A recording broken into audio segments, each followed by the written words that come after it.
Galera do YouTube, bom dia, boa tarde, né? Boa noite, dependendo do horário que você estiver então acessando esse vídeo. Turma, esse vídeo é o segundo vídeo, né, sobre história do pensamento político e econômico, né? É uma série de vídeos que nós estamos fazendo e buscando desde a raiz, né, do assunto, para que a gente possa compreender bem sobre esse tema. Beleza, gente? Bom, o segundo vídeo, então, sobre esse tema, certo? É, Nós falamos, então, no vídeo anterior sobre a Grécia, o grego, né? Como eles começaram tudo, né? Nós vamos estar continuando com... Vai ser bem na Grécia ainda, né? Só que agora vai entrar um pouco da filosofia, né? Ela vai ser bem branda, né? Tá? Bom, gente, quando nós falamos em Roma, os romanos eles contribuíram muito, né? Muito mesmo. A maioria com a noção de república, né? Na tradução do latim, né? Seria coisas do povo ou algo para o povo, né? Em Roma havia dois cônsules, né? Haviam dois cônsules, né? Esses cônsules eles eram eleitos por um conselho de anciãos que eram chamados de senado, né? Depois eu vou explicar o porquê que eu estou falando isso lá já de entrada, né? Roma, os escravos libertos, né? As pessoas libertas, elas saíam da situação de escravo para a situação de cidadão, tá? E para os romanos, né, a cidade, espaços, urbos ou civitas, né, que eram civilizações. Bom, por que que a minha introdução para esse segundo vídeo foi justamente com essas palavras quase sem sentido? Pelo seguinte, que tudo aquilo que nos rodeia hoje, a nossa conversa, o nosso jeito de falar, muitas das vezes o nosso jeito de agir, pensar, são legados que nós ganhamos da Grécia, de Roma, né? Porque até mesmo a nossa língua, a nossa maneira de falar, ela também é um legado, ela também é um presente que vem desde o latim, né? Então, juntamente veio também algumas coisas que eu vou voltar a atenção para vocês, porque o nosso tema é História do Pensamento Político e Econômico. Bom, em Roma, os romanos eles contribuíram muito mesmo, muito, né? Com e a noção, né, de república, por exemplo, que a tradução dela para o latim é coisa do povo ou algo para o povo. República. Isso é o que são nomes familiares para nós hoje, né? Em Roma também havia dois cônsules. Cônsules quem são? São os magistrados ou juízes. Porque no vídeo anterior nós falamos que quando a sociedade começou então a se unir em sociedade, se organizar, surgia grandes problemas, né? Grandes discussões. E precisava de ter pessoas para poder estar julgando situações pequenas, né, para poder estar resolvendo. É onde, então, aqui em Roma, os cônsules, né, em Roma, por exemplo, tinha dois cônsules, já justamente para essa finalidade. Eles julgavam as pessoas. Cônsules é magistrado, ou, em outras palavras, juízes, né, que eles eram escolhidos, por exemplo, pelos senadores, ou pelo grupo de anciões, que se chamavam Senado, né? E esses anciões, eles escolhiam esses juízes para poder estar julgando o povo, né? O povo. Então são nomes que nós conhecemos hoje, são nomes que já vêm desde aquela época lá.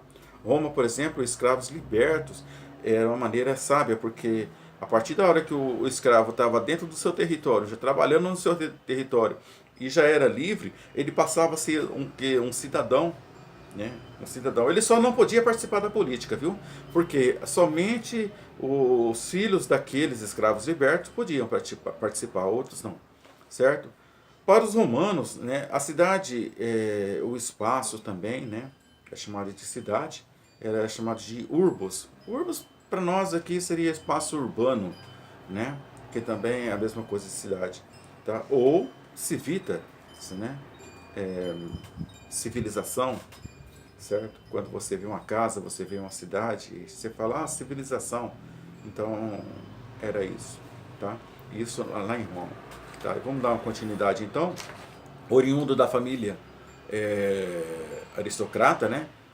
Platão, ele estava sempre presente em um grupo onde havia grupos políticos que discutiam envolvimento político, né? Platão, ele estava ali envolvido, né? Entre os aristocratas, entre os democratas, e ele era muito crítico. Platão era extremamente crítico, né? A democracia, ela inclusive, né, Sócrates, que era o seu mestre, ele foi até condenado, né, pelas suas ideias que diziam que a classe política e a corrupção de Atenas ela era incorrigível, né? Então ele foi condenado por isso. Bom, o que eu quero dizer, gente, que tanto Platão, né, como Platão, no caso, ou Sócrates, né, eles eram pessoas que eles costumavam a criticar, então, essa classe, né, tanto os democratas, né, os aristocratas, eles criticavam, porque enquanto eles estavam, os aristocratas e os democratas estavam fazendo a política, então eles estavam criticando, porque por que eles criticavam? Eles criticavam a situação que eles estavam fazendo, né? Porque a corrupção ela existe desde da Grécia, né? Desde aquela época lá da Grécia já existia, né, a corrupção. E ele era contrabatido de frente, né, por esses dois, né, que eu falei agora, por exemplo, Platão, né? Platão, ou então o seu mestre, né, por exemplo, Sócrates, eles eram assim muito críticos nessa parte, né? Tanto que ele foi condenado por isso, né? Porque Platão ele dizia que os cargos políticos não deveriam ser de pessoa despreparada. Não devia ser para pessoas despreparadas. No entanto, qualquer pessoa poderia assumir uma posição política. Bom, o que quer dizer com isso aí? Que não era qualquer pessoa que era capaz de dirigir, né?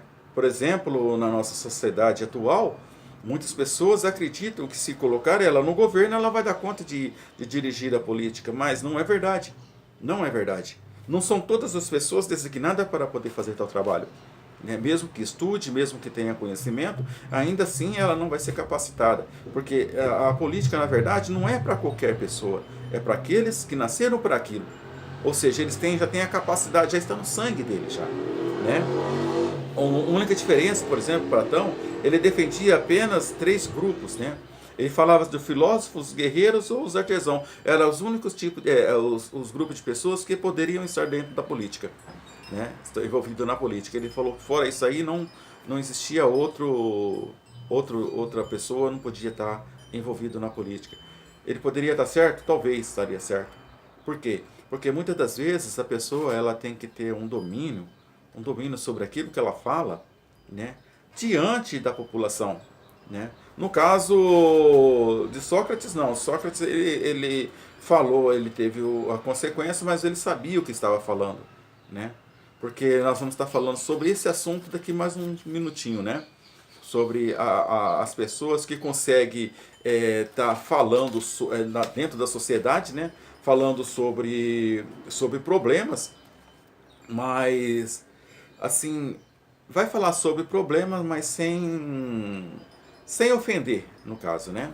Bom, sobre o sufista, por exemplo, né? Sufistas eram importantes na cidade. Esse grupo sufista, né? Eram pessoas que tiveram o sofista, no caso, eram pessoas que tinham grandes condições de dialética, né? Eles falavam bem, eles tinham uma retórica sem incontestável, né? Porque essa retórica deles era assim? Porque eles falavam, eles conseguiam conquistar grande quantidade de pessoas, eles conquistavam, né? Mas só que eles conquistavam não por aquilo que era um real. Não vou dizer que era mentira, não era mentira, mas era algo que eles não iam conseguir fazer, né? Não era algo que eles não iam conseguir fazer. Então muitas das vezes ele conquistava a grande população, a grande massa de as pessoas, né? Mas conquistavam pela palavra, mas não por um algo verdadeiro. Por exemplo, hoje seria como um político hoje, um vereador, por exemplo, né? Promete, se eu for eleito, eu vou conseguir implantar aqui no Mato Grosso do Sul, né? Eu vou conseguir implantar aqui no Mato Grosso do Sul um, uma faculdade ou uma medicina que vai dar a cura para uma doença grave, o câncer, por exemplo, né? Não, ele pode implantar até essa instituição aqui no Mato Grosso do Sul, né? Mas daí, se ela vai conseguir curar o câncer, é outra conversa. Quer dizer que é uma promessa? É. Mas é verdadeira? Não, não é verdadeira. Porém, ela não é falsa, porque essa instituição vai estudar, mas não disse que vai conseguir.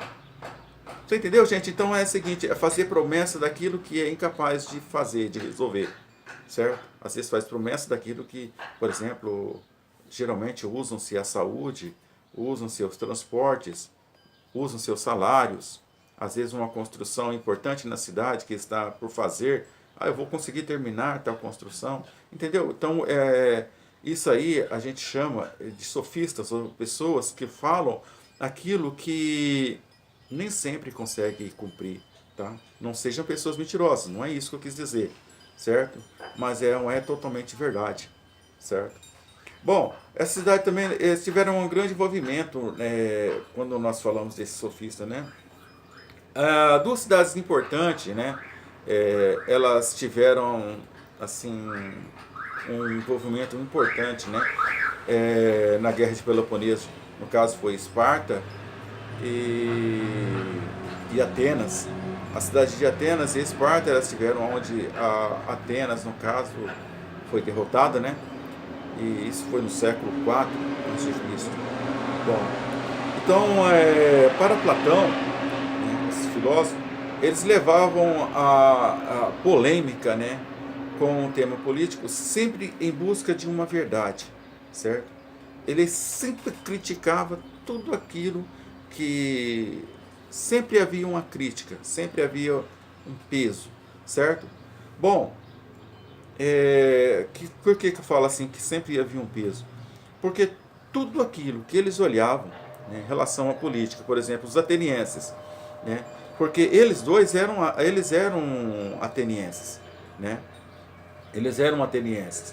Mas o problema é que quantos atenienses, por exemplo, falavam, os pederastas, falavam que iam lutar contra Espartas, né? Ele sempre ia contra, vocês não podem lutar contra Espartas, porque Espartas é bem mais preparado do que vocês. Você entende? Então, quando o lado político falava que ia fazer tal coisa, eles sempre falavam aquilo que era verdade, que era real, não ia dar conta.